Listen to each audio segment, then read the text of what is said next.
Hello. So, in my earlier video, I showed you paano i-download yung sa data entry and validation. So, assuming na-download nyo na yon, ayan, data entry and validation, lumabas na siya. I-save nyo na siya sa inyong um, shared, sa inyong C drive, okay? So, ulitin ko, for example, paano nyo ba i-download to? Ayan, pindutin nyo yan. Yan. Meron dito kasi kung do you want to, ayan, this up from unknown, yes. And then, click next. Next. And then dito, i-browse nyo. So, kung pupunta kayo sa C drive nyo, meron dito, like dir, yan. Tapos, yan ang pinili nyo dyan sa folder na yan. Tapos, ito nyo ilalagay. Sample 3. And then, yan na yon installed. Diyan nyo ilalagay. Alright? Click finish. Punta ka doon. Ito yun sample 3. Okay? So, alright, meron na kayong BIR, yung data entry and validation. So, what you'll do, you go to data entry, ito. Baba ko lang to. Tapos, I'll show you. So, ito, pag pinindot nyo yan, ang lalabas. And then, just put the very common. Yan ang nilalagay kong username for purposes of our discussion. Okay, you must first enter your company taxpayer info. Okay, yes. So, dito, sample, pili ka dyan. Dito mo nilagay natin. Ayaw Lagay mo lang dyan 000000005. Okay, apat na. Bukasan natin yan. Branch length is not enough. Di, gawin natin apat. Tapos, RDO code. Ito muna. Bakit kaya ayaw niya, no?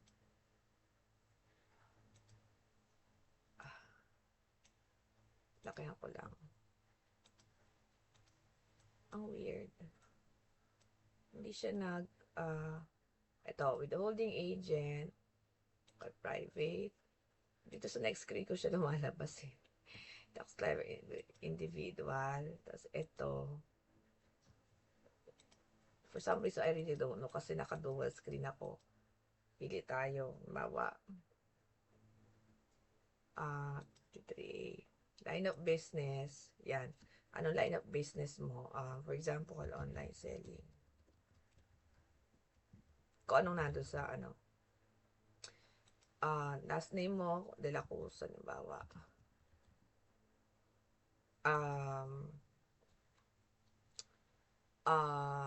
Jane, yung common name. Doe. Sample. Street. Sample. Puro sample. Ay. 1-7. So, sample. Kasi kailangan yan Tandaan lang natin na ito yung ginamit natin, 53, tapos 05 yung dulo. Apat na zeros. Save natin. And then edit. Ay, close pala. Alright. So, ngayon, ito yung nakalagay dyan for our, data entry.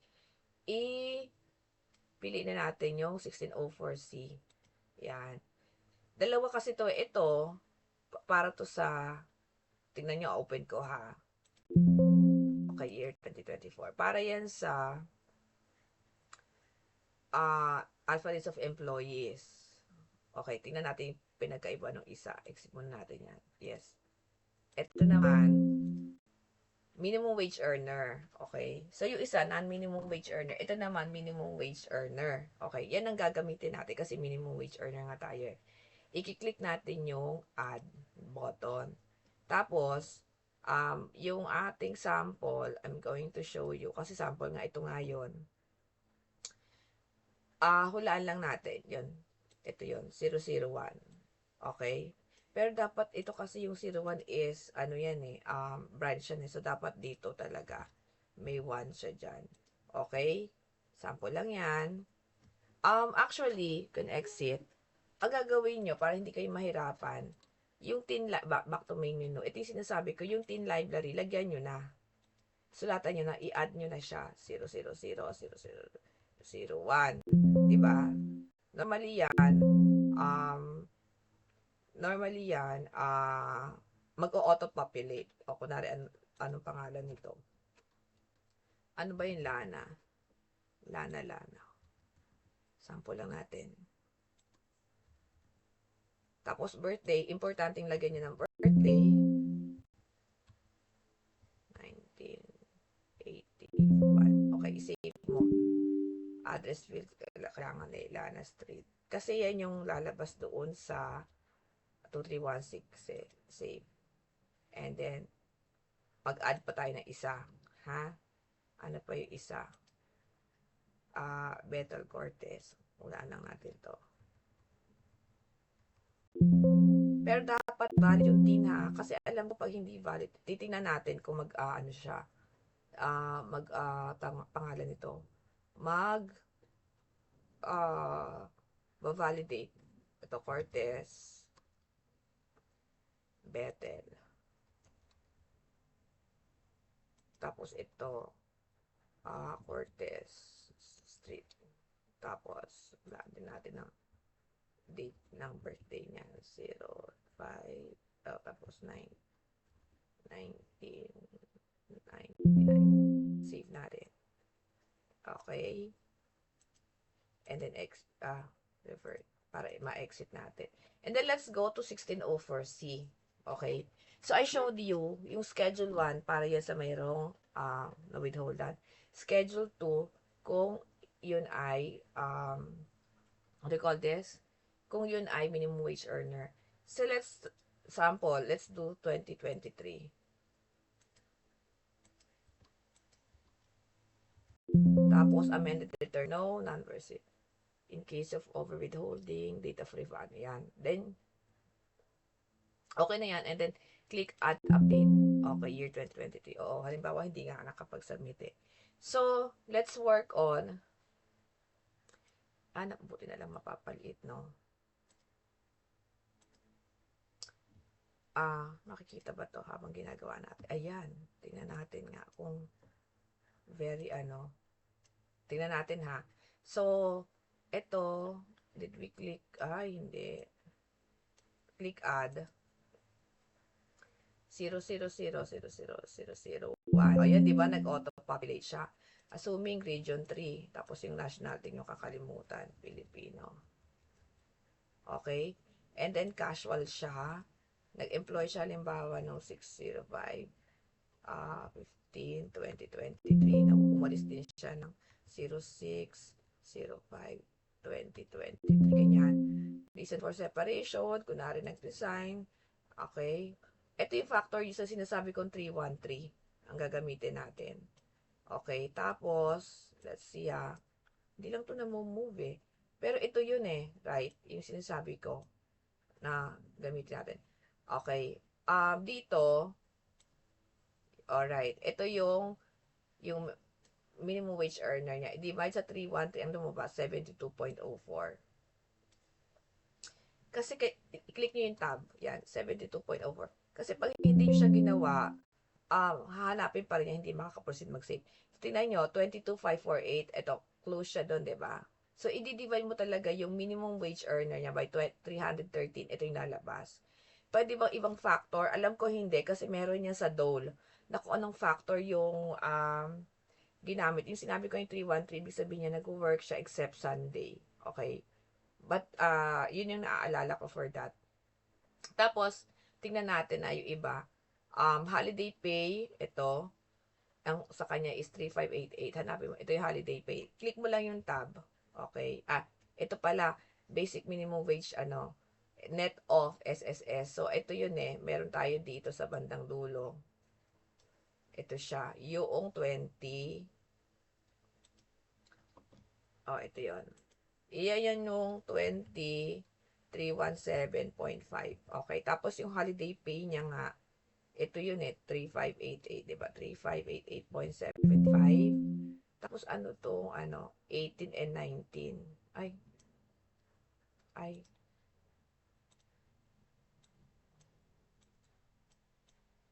Ayun.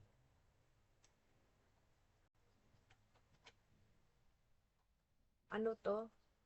De minimis, tsaka yung binayaran sa SF. De minimis, ito yun eh. Which is 1,490. Tab mo siya. Ay, pag sobra, tanggalin mo. Tapos, yung binayaran sa SS na 2232.5. Pag tinab mo siya, nagbabangga ba? Hindi, 27,628, but sa'yo 617. Tingnan mo saan tayo nagkamali. 23,117.50. Okay, 3,588.75. Ayun. So, very important talaga. Ayan, bangga na siya. So, bangga na siya. So, after nyan, okay, tab-tab ka lang dyan. Yan na yun eh. Click save. Ito yung sinasabi ko, later ha, mag-try tayo ng isa pang employees at click pa ulit tayo na at para pinapakita ko sa inyo. Yung 002 naman. 002. Diba lumabas yan? O, buto tayo sa region 3. Nationality, very important. Pag wala kasi yung nilagay, ano yan, mag-error or hindi ka makakapag-save. Tapos, iyan din. Tapos lang siya, 2023. Tapos, resign yan. Yan, 313 ang gamitin natin. Okay. Then, let's use ito. Yung 54.90. Click tab. 54.91. So, yan ang lalabas. O, 17,187. Tapos, ito, yung 15,550. Ito yun eh. Yan. Tab. Yung holiday pay, ito yata yung 500. Tapos, yung itong 1637, ito yung sub, ano niya eh, contribution niya eh. Ito yun, 1637.5. Tingnan nyo, bangga ba? 17,687.50. Okay. Diba? Nagbangga siya. So, save natin. Alright? So, in terms of, paano ito yung kailangan, ito yung, pipindutin nyo, form 2316. Tingnan natin. O, diba? Ayan. Kaya sabi ko, importante yung may address, tas may birthday, tas ito yon. Alright? Normally, kasi nagaganda tayo sample, pero nakalagay dyan yung mga pangalan. So, ito yung ibibigay nyo doon sa empleyado. Ito yung 2316. Okay? So, always quick. Oo, okay. Yes.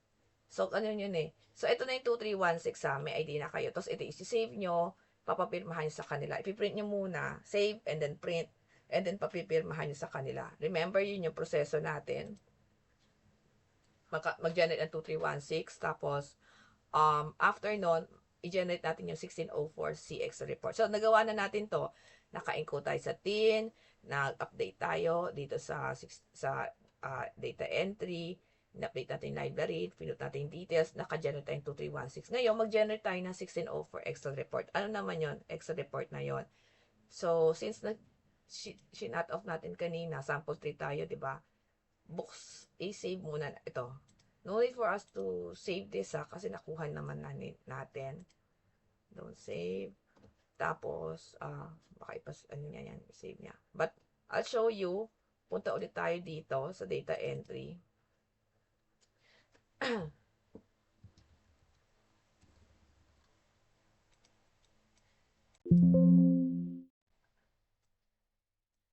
Ito.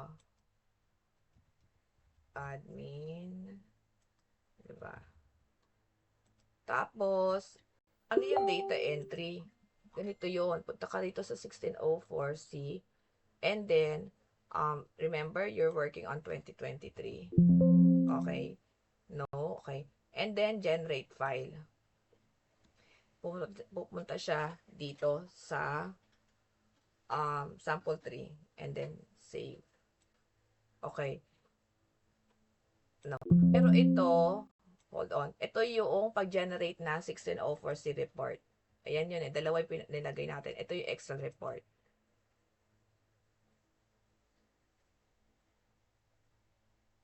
So, dapat yung compensation nyo. Asa na ba yun? Ito yon. Ito yung tinatawag na 1604C. na generate natin, na isasubmit. Okay? Na isasubmit dito sa part 2. So, ito yon. Once encode, mag-generate ka na Excel report. Okay? So, ito, nag-generate naman tayo ng dot file kanina. Okay? Nakita niyo yung dot file kanina. Tapos, i-validate natin. Tingnan natin kung ano mangyayari. Since fake yung ginamit natin click natin tong back to main menu. Nag-generate tayo ng dot file right? Tapos, exit tayo. What we'll do, we'll go to, ayan, naka-generate na tayo. Close ko lang to, ha? And then, I'll just save this. Ito yung validation.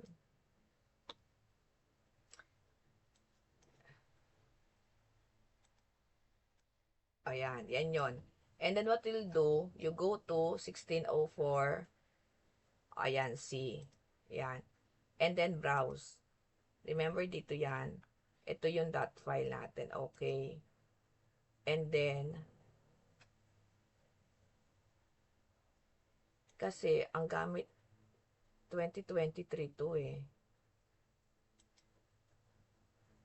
Mag-e-error to. Bakit? Kasi 2023, ang file niya 2024. So, hindi na pala pwede i-validate ang 2023. Tingnan nyo mag-e-error ha. Kasi 2023 yan eh. Validate file. Back to main menu. Lagay mo rito 2023 pala. Kasi we're validating 2023. Okay. And then, 1604. Browse. So, dapat alam nyo rin yan. 12/31/2023. Kasi dapat nga hanapin nyo yun eh.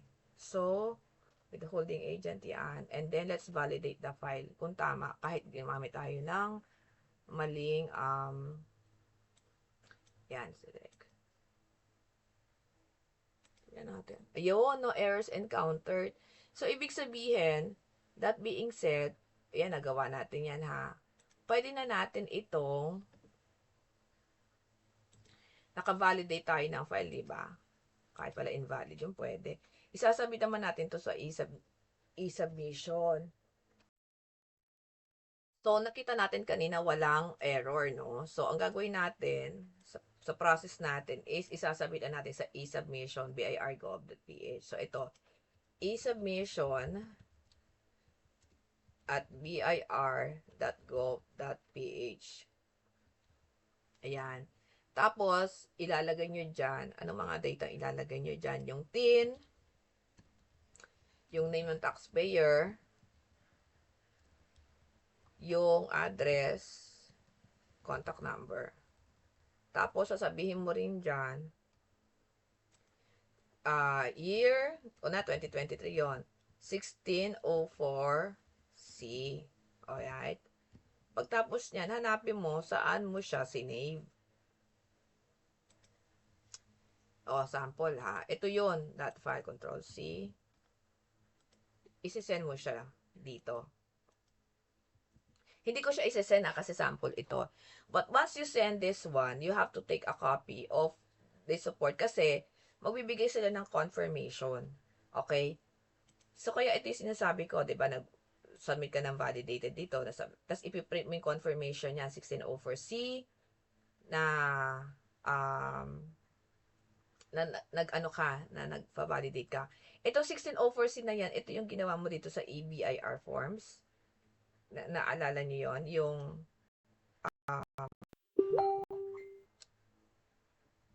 gumawa tayo dito.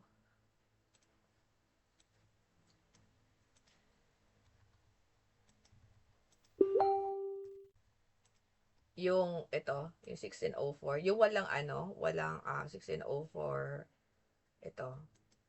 Yung walang withheld kasi nga lahat zero. 'Di ba i-screenshot niyo siya and 'di ba i-send niyo siya sa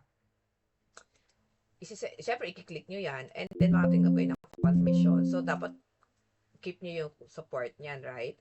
So pag na-keep niyo yung support niyan, isa yun sa isasubmit niyo. Ito yun yung BIR confirmation na yung isa. Yan yun. Yung isa naman, yung e-submission, yung may email tayong yung sinay natin via email.